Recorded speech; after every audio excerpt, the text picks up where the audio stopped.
begin use the word brothers, sisters. I feel that's important. Now, today's world, we really need sense of brotherhood, sisterhood.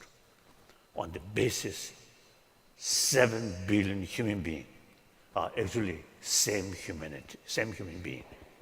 So we need oneness of 7 billion human beings.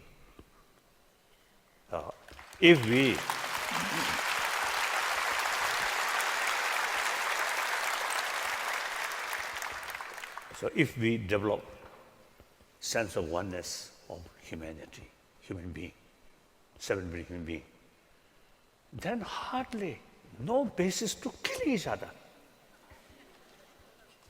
And so was the gap rich to poor. And sometimes you see too much discrimination on color, on class, different class, or rich and poor. These actually man-made sort of what's the distinctions, a distinction or problem. So now killing, I think it is unthinkable to these days, killing human brothers, sisters in the name of different religious faith. Unthinkable.